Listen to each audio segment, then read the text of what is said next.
soyez la bienvenue à ce nouveau numéro de votre entretien hebdomadaire. Aujourd'hui, nous sommes au lycée Thierno Saïdou Nourou Tall avec la proviseure de ce lycée, Annie Sané Koli. Bonjour Madame Koli. Bonjour et merci pour l'invitation. Ouais. Elle nous reçoit aujourd'hui dans son établissement et nous l'avons choisie pour cet entretien parce qu'elle est aussi la présidente de l'amicale des chefs d'établissement du secondaire, donc du Sénégal. Et c'est pour ça que nous sommes venus la voir pour débattre avec elle de ces questions liées à la gestion de nos établissements secondaires, ces questions aussi liées au fonctionnement, donc véritablement de ces établissements-là. Madame Koli. Je suis à votre disposition. Ouais. On va commencer par parler donc un peu de votre parcours avant de devenir proviseur. Donc, vous êtes professeur de français. Alors oui, c'est une très belle histoire. Je ne pensais pas du tout être professeur un jour, sincèrement. Je me préparais à un métier du droit et je voulais être à la vente des maisons. Il y a un métier qui porte un nom, mais moi, je voulais vendre des maisons et des terrains. Ouais. Donc, être notaire. Et malgré mon entêtement à suivre les cours en fac de droit pendant au moins 3 mois, et ne voyant pas les autorités me suivre dans mon désir de continuer dans cette filière, j'ai été là où on m'a orienté dès le début, en fac de lettres. À la faculté des lettres, lettres modernes, j'ai enfin trouvé ma place. Dès que je me suis retrouvée dans un groupe qui était au devant de la scène, tellement il voulait réussir. Et ce groupe était dirigé par Monsieur Fallou Ndiaye, qui se reconnaîtra. Donc, je suis des études de lettres. Pendant que j'enseigne à Jeanne d'Arc une année le latin, l'année suivante le français à l'institution Notre-Dame, et je me décide à entrer dans la fonction publique. Donc, je vais vers l'école normale où j'ai été formée par des professeurs émérites, dont parmi lesquels Madame André-Marie Diagne, qui est mon mentor, le modèle que j'ai. Je la salue avec beaucoup de tendresse et beaucoup d'affection. Et nous la saluons aussi et nous allons la recevoir bientôt dans cette émission. Merci. Aussi. Donc, si je comprends bien, c'est à partir de l'université que vous êtes tombée amoureuse de l'enseignement. Des lettres et de l'enseignement. Les deux en même temps. Et j'ai commencé ma carrière en 1983 au collège Abbé Pierre Socre, où j'ai enseigné jusqu'en 1998. Au mois d'octobre, j'ai été affectée ici, au lycée Thierno Saïdou Nourou Tall. En étant professeur de français, je me suis rendu compte que j'avais beaucoup de penchant pour non plus la lecture, ce que j'ai toujours aimé, mais le suivi des écrivains. Je me suis mise en tête, comme c'était d'ailleurs le programme du réseau des clubs de littérature, d'art et de philosophie, que j'ai dirigé quelques années. Et on y reviendra tout à l'heure. Je me suis mise en tête d'accompagner les écrivains en corrigeant leurs textes, en disant ce que je pensais de leurs livres, sans que ce soit de la critique pure et dure, et en les mettant en contact avec le public élève. Donc, mes élèves avaient l'habitude de recevoir des écrivains. Professeur de français, je l'ai été jusqu'en 2012, l'année où j'ai été promue proviseur de cet établissement, où j'ai enseigné depuis 98, je l'ai dit tout à l'heure. Donc, et le métier de proviseur, donc dans le même établissement, vous avez eu à être professeur, vous avez eu à être proviseur. D'abord, en tant que professeur, quelles étaient vos relations avec votre proviseur? Est-ce que aujourd'hui, donc ce fauteuil de proviseur, donc avec ce fauteuil de proviseur que vous occupez, est-ce que cela vous a servi quelque part? Oui, cela m'a grandement servi. Je suis une personne très respectueuse de la hiérarchie. Je ne devrais pas le dire moi-même, peut-être que ce sont mes patrons qui devraient le dire à ma place. Je suis très respectueuse de la hiérarchie parce que depuis toujours j'ai compris que les patrons étaient dans une posture très ingrate.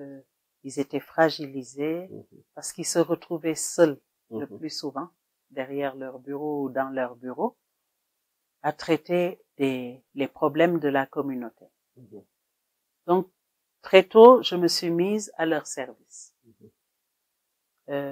Mon ancien censeur, celui qui est à la retraite cette année, Monsieur Mbouy, j'entrais dans son bureau et je lui disais, censeur, si je peux aider, vous pouvez disposer de moi. J'étais à toutes les tâches, derrière la machine, j'étais à l'organisation de la cérémonie de dissolution des prix. Je faisais en plus un travail administratif qui ne me regardait pas du tout. Et j'étais toujours au secrétariat, au milieu des secrétaires, que j'aidais quand je le pouvais.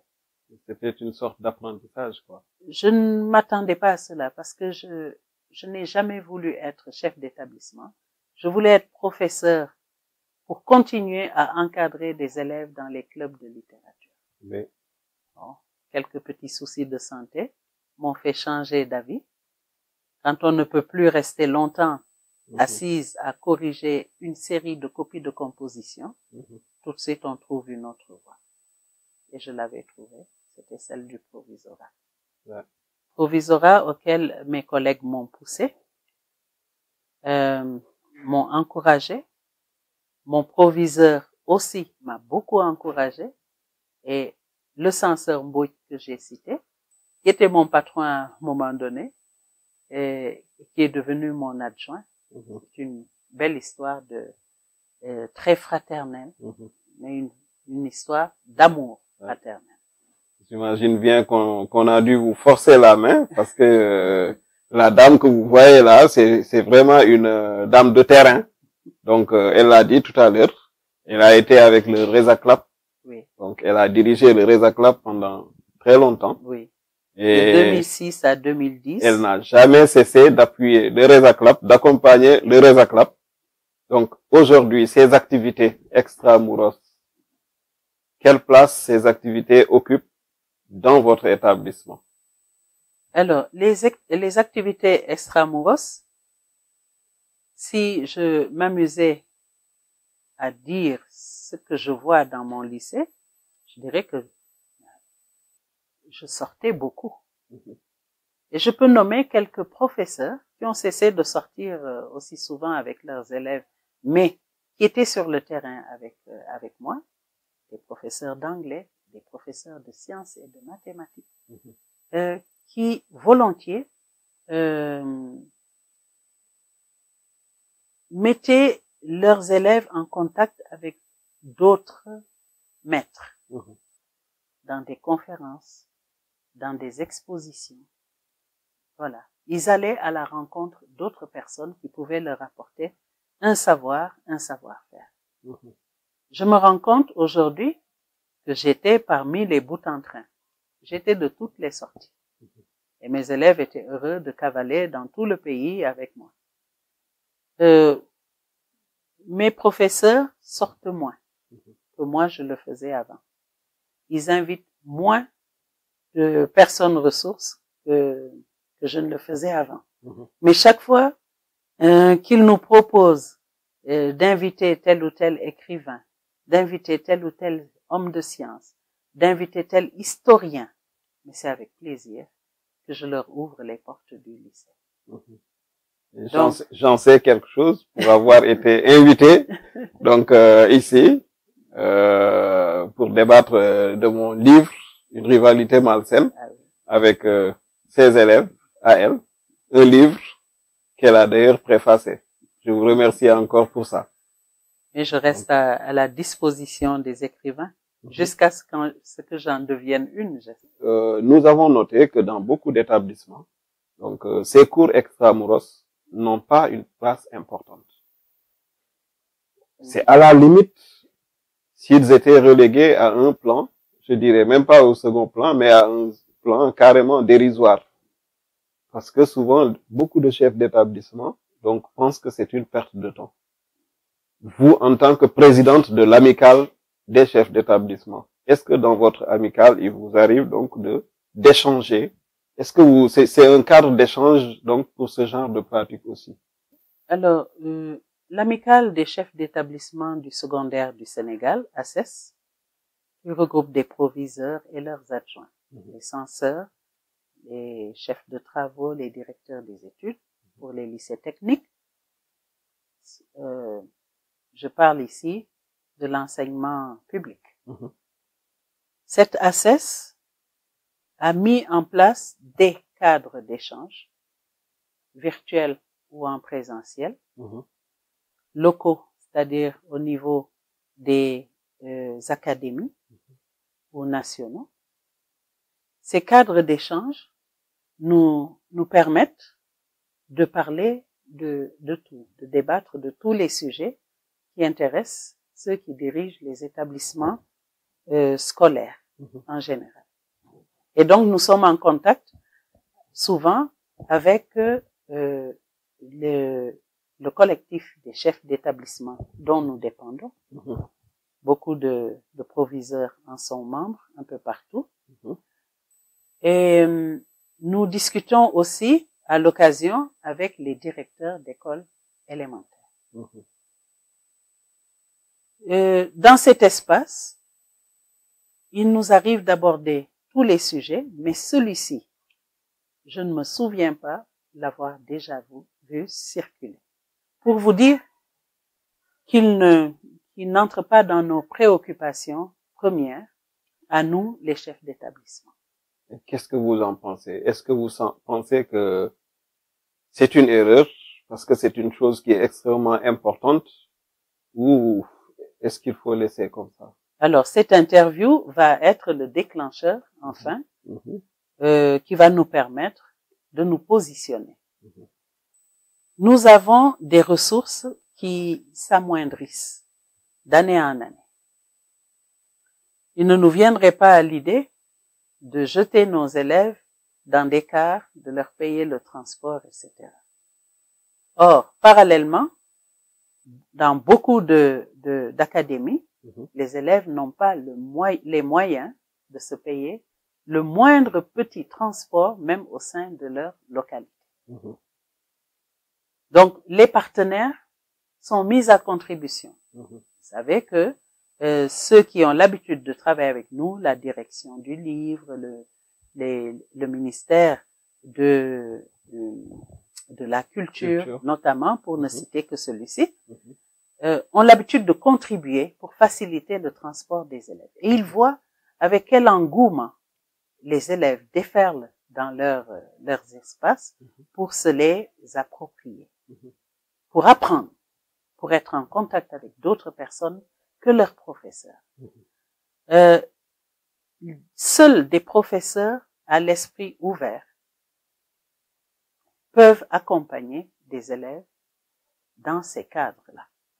Seuls des professeurs à l'esprit ouvert peuvent repousser les murs de la classe. Ils sont les seuls à oser mettre en contact leurs élèves avec des personnes qui pourraient leur apporter la contradiction, leur porter la contradiction. Mais aujourd'hui, est-ce que ces professeurs n'ont pas une limite liée au cadre réglementaire? Est-ce que ce cadre réglementaire donc est propice à ce genre d'activité?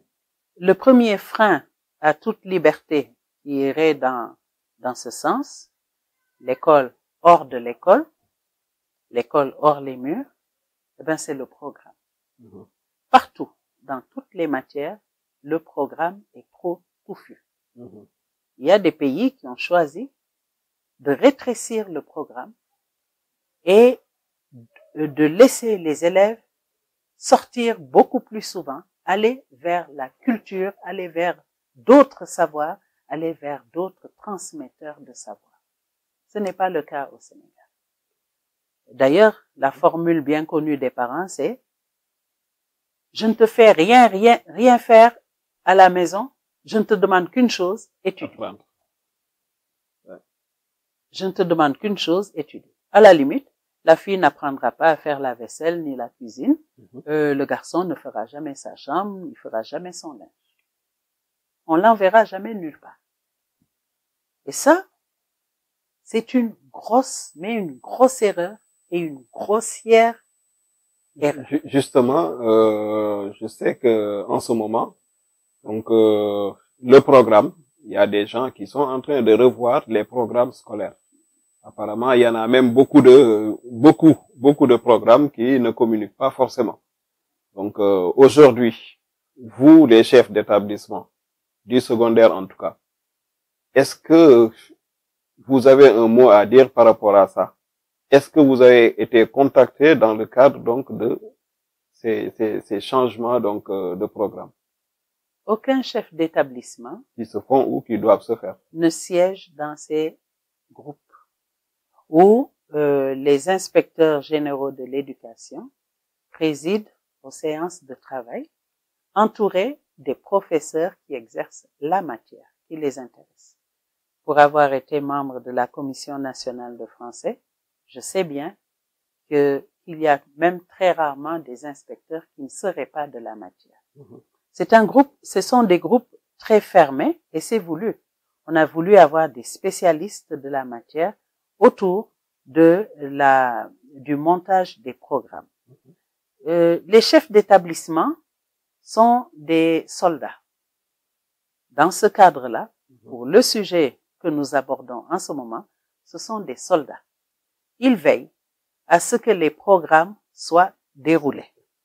Et si possible, qu'ils soient déroulés du début à leur terme. Et donc, nous sommes très mal vus lorsque nous favorisons des manifestations au sein de nos écoles, dans les salles de classe, ou alors lorsque nous entraînons trop facilement nos élèves par tout le Sénégal pour qu'ils découvrent par eux-mêmes ce qu'ils apprennent à l'école. Donc, véritablement, on n'est pas mis à contribution. Au contraire, on nous évite soigneusement pour toutes les innovations de ce type-là. Mais les chefs d'établissement ne sont pas les mêmes. Moi, je suis d'abord, dans l'âme, encadreur de club. Effectivement. Et je le resterai. Donc, je peux favoriser cela. Mais un chef d'établissement qui reste un fonctionnaire averti, jamais il ne se mettra en tête de favoriser ses sorties. Et il sera loin aussi du jumelage entre son école et une école d'une autre localité. Il faut même pas penser qu'il pourrait faire venir quelqu'un, une école étrangère vers son établissement. C'est pour nous une grande perte de temps. C'est perçu comme cela. Heureusement, pas par tout le monde. Effectivement. Il y a des esprits avertis qui de plus en plus voient dans ces sorties d'élèves des possibilités d'enrichissement pour eux et des possibilités de partenariat pour l'école. Justement, donc vous l'avez dit, heureusement que tout le monde ne manage pas de la même façon. Heureusement. Donc, mais aujourd'hui, on a vu aussi que au niveau de beaucoup de proviseurs, au niveau de beaucoup d'établissements, il y a des problèmes de management.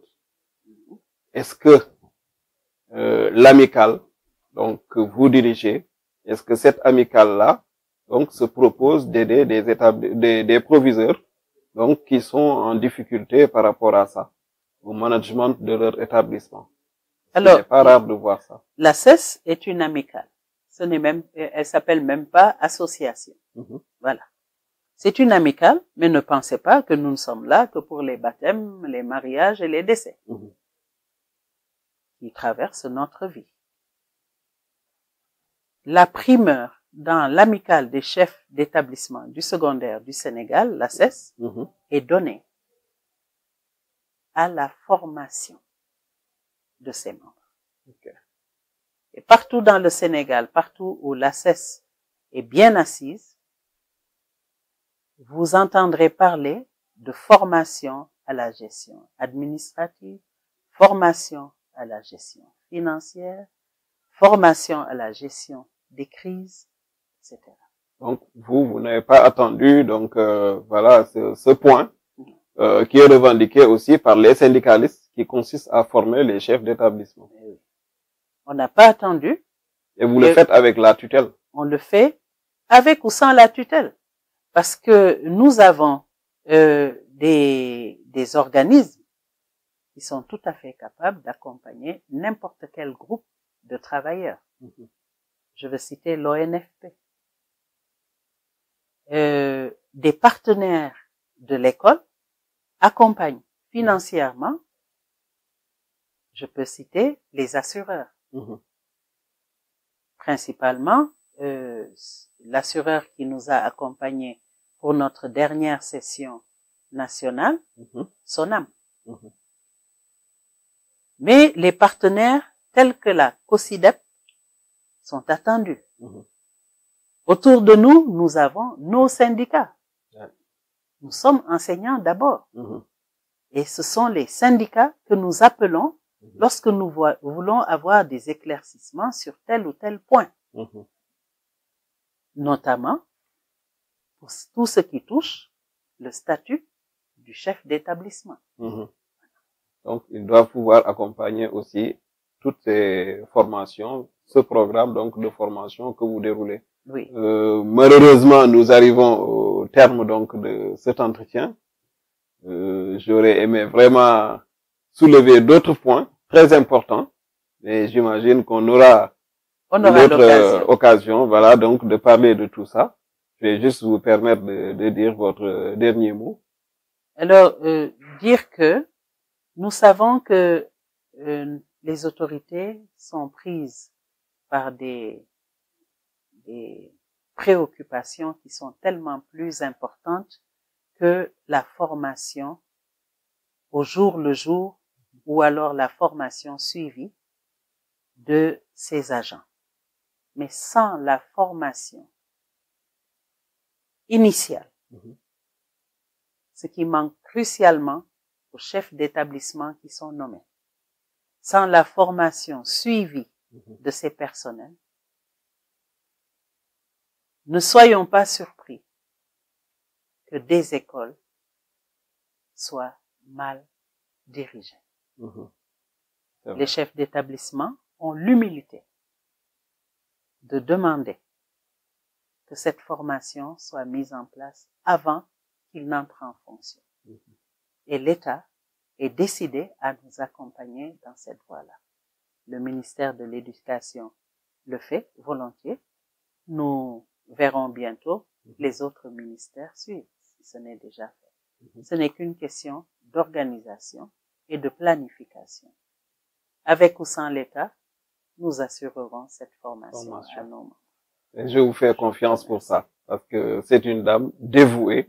Quand elle veut quelque chose, elle met les moyens, donc physiques, moraux, intellectuels, donc pour les atteindre. Merci donc, beaucoup. Nous vous remercions, Madame la Proviseure. Merci. Et nous vous remercions également pour toutes ces idées que vous avez eu à partager avec nous et avec nos téléspectateurs. Donc, chers téléspectateurs, à vous, je remercie, je dis merci encore, un très grand merci d'avoir été avec nous pendant tout cet entretien. Et je vous donne rendez-vous dans une semaine pour un autre numéro de votre entretien hebdomadaire.